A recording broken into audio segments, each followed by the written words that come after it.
जिस बेटी ने अपने खेल से पिता का सिर गर्व से ऊंचा किया, उसी बेटी को इसी पिता ने गोलियों से भून डाला। सिर्फ एक हत्या नहीं, समाज की सोच पर लगाया गया बड़ा तमाचा है। नमस्कार, आप देख रहे हैं फेडरल भारत न्यूज में हूँ आपके साथ दिव्या। आज की ये खबर केवल एक अपराध की कहानी नहीं, यह एक ऐसी सच्चाई है जो भीतर तक हिला देती है। गुरुग्राम से आई इस खबर ने एक बार फिर रिश्तों की गहराई और समाज के जहर पर सवाल खड़े कर दिए हैं।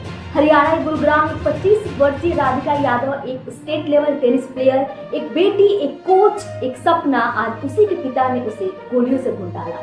यह हादसा उस समय हुआ जब राधिका अपने घर की रसोई में खाना बना रही थी। तभी पिता ने अपनी लाइसेंसी पिस्टल निकाली और एक के बाद एक 5 राउंड फायर किए। 3 गोलियां राधिका के पीठ पर जा लगी। अस्पताल पहुंचने तक बहुत देर हो चुकी थी। राधिका ने दम तोड़ दिया। जी हाँ, एक पिता ने अपनी बेटी की हत्या कर दी, नफरत में नहीं बल्कि उस समाज के बोझ तले जो अब भी बेटियों की उड़ान से चिढ़ता है। जो पिता बेटी को पढ़ाया लिखाया, टेनिस प्लेयर बनाया, उसके लिए एकेडमी खुलवाई और फिर अपने ही हाथों गोलियों से भून दिया, आखिर क्यों? सिर्फ इसलिए कि समाज से ताना मारता था कि बेटी कमाई खा रहा है, या बेटी को सोशल मीडिया पर रील्स बनाते हुए पसंद है, या वजह कुछ और? क्योंकि जांच के बाद जो बातें सामने आई है वो हैरान करने वाली है। क्या पारिवारिक तनाव बना मौत की वजह? पुलिस की शुरुआती जांच में जो बातें सामने आई वो और भी चौंकाने वाली हैं। बताया जा रहा है कि राधिका और उनके पिता दीपक यादव के बीच पिछले कई दिनों से तानातानी चल रही थी। गांव वाले ताने मारते थे कि बेटी कमाई खा रहा है, बेटी शोहरत का मालिक है और बाप उसका बोझ बन गया है।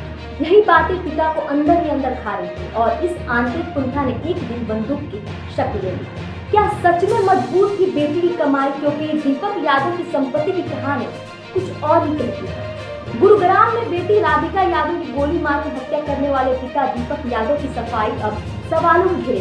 दीपक का कहना है कि वह समाज के तानों से परेशान था। लोग उसे बेटी की कमाई खाने वाले कहते थे और यही वजह रही हत्या की। लेकिन जांच में सामने आया है कि दीपक आर्थिक रूप से मजबूर नहीं था। पुलिस सूत्रों के मुताबिक दीपक एक सफल प्रॉपर्टी डीलर था जिसकी सालाना कमाई लगभग 15 लाख रुपए थी। इसके अलावा उसे किराए सालाना 1 करोड़ रुपए से भी ज्यादा की आमदनी होती थी। यानी दीपक के पास पर्याप्त संपत्ति और आमदनी थी। ऐसे में यह दावा कि बेटी की कमाई बोझ बन गई थी तर्कसंगत नहीं लगता। पुलिस को यह बात हजम नहीं थी। जांच टीम इस एंगल को लेकर पूरी तरह संतुष्ट नहीं है। अधिकारियों का मानना है कि हत्या के पीछे कुछ गहरे कारण हो सकते हैं। हो सकता है कि यह सब सिर्फ राधिका की कोचिंग एकेडमी बंद कराने की जिद तक सीमित ना हो। पुलिस इस हत्याकांड में सोशल प्रेशर, मनोवैज्ञानिक दबाव या आपसी रिश्तों में तनाव जैसे तमाम पहलुओं की पड़ताल कर रही है।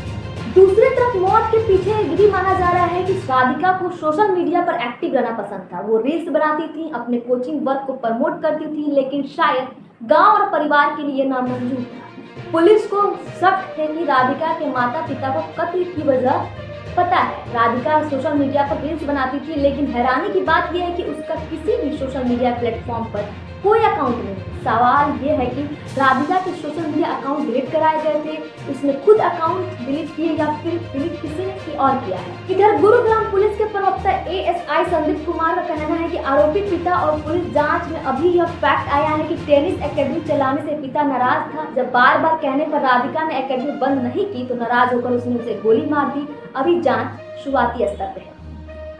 बता दें, राधिका सिर्फ एक खिलाड़ी नहीं थी, वो एक प्रेरणा थी। अंतर्राष्ट्रीय टेनिस महासंघ ITF में उनकी गूगल रैंकिंग 113 थी।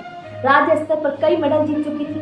चोट लगने के बाद उन्होंने खेल से ब्रेक लिया और अपने गांव में टेनिस अकादमी शुरू कर दी ताकि और बेटियों को आगे बढ़ने का मौका दे सके। लेकिन अफसोस, जिस बेटी ने दूसरे बच्चों को उड़ान देना सिखाया, उसने अपने पंख उसके ही पिता ने काट डाले। पिता गिरफ्तार, गाँव में सन्नाटा। घटना के तुरंत बाद पुलिस ने आरोपी दीपक यादव को गिरफ्तार कर लिया है। गांव में मातम पस रहा है, लोगों की आंखों में आंसू हैं और दिल गुस्सा है। सवाल सिर्फ यह नहीं है कि एक बाप ने अपनी बेटी को क्यों मारा, सवाल ये भी है क्या हमारे समाज में पुरुष अहंकार इतना नाजुक हो चुका है कि बेटी की कामयाबी भी उसे अपमान लगने लगी। राधिका अब इस दुनिया में नहीं है, लेकिन उनके सवाल, उनके सपने और उनके जैसी कई बेटियां आज भी इसी समाज में सांस ले रही हैं, उसी डर के साए में।